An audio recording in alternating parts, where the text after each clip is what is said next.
ভাসানের সময় তো আমি ঘুরে গেছি, জাতীয় সঙ্গীত গাইতেছিলাম। আপনার মা ছিল?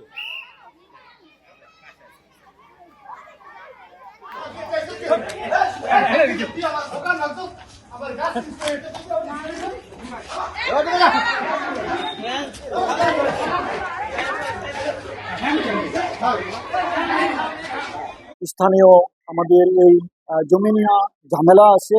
জমিদাতা একজন সদস্য স্কুলের জমির ব্যাপারে কেস করছে, মামলা করছে। উনি এবং ওনার ছেলে দুজনের হাতে দুটা লাঠি নিয়ে আক্রমণ করতে আসে। আক্রমণ করতে আসা, আমরা তো জাতীয় সঙ্গীতের দিকে সবাই ওই দিকে আমরা খেয়াল করতে পারি না, কিন্তু এর মধ্যে আমি দেখি যে জসিম ব্যাপারী লাঠি দিয়া আমার চেয়ারম্যানের উপরে বাড়ি ছাড়তেছে। এটা দেখে আমি তাৎক্ষণিকভাবে জসিম ব্যাপারীর এই লাঠি আমি ধরি এবং বাড়ি আমার গায়েও লাগছে, চেয়ারম্যানের গায়েও লাগতে পারে, আমি এরা পুরোপুরি দেখি নাই।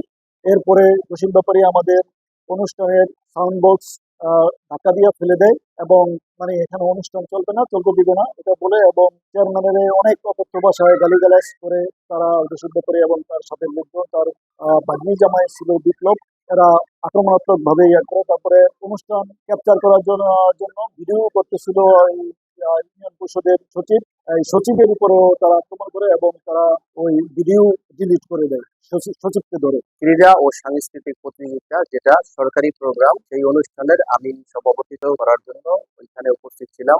আমার ইউনিয়ন পরিষদের সংশ্লিষ্ট সদস্য, স্থানীয় বিএনপির গণ্যমান্য ব্যক্তি এবং সংশ্লিষ্ট বিদ্যালয়ের সকল শিক্ষক মন্ডলী এবং কচিকাঁচা স্কুলের শিক্ষার্থীদের সহ ওই প্রোগ্রামে যখন আমরা জাতীয় সঙ্গীতের মাধ্যমে জাতীয় পতাকা উত্তোলন করি, ঠিক ওই মুহূর্তে জসিম ব্যাপারী, তার ছেলে, স্কুলের পিছনের বাড়ির জসিম ব্যাপারী, তার ছেলে সিয়াম এবং তার সাথে দলবল সহ ডাম্বুডার নাম বিপ্লব ব্যাপারী, এদের সহ আরো কতিপয় কিছু ব্যক্তিকে নিয়ে আমার উপরে এসে অতর্কিতভাবে হামলা চালায়। বাকিটা যা আছে আমার এখানে ভিডিও আছে, সেই ভিডিওর মধ্যে আছে। আমি আসলে কিছু বুঝে ওঠার আগেই এখানে ঘটনা ঘটে যায়। আমি নিজে আদৌ জানি না যে এটার পিছনে নেপথ্যে কি ঘটনা বা কি ঘটছে। এটা সম্পূর্ণভাবে একটা সন্ত্রাসী হামলা আমার উপর হয়েছে। আমি নিশ্চয়ই প্রতিকার চাই, বিচার চাই। আমি ইতিমধ্যে প্রশাসনকে অবহিত করেছি।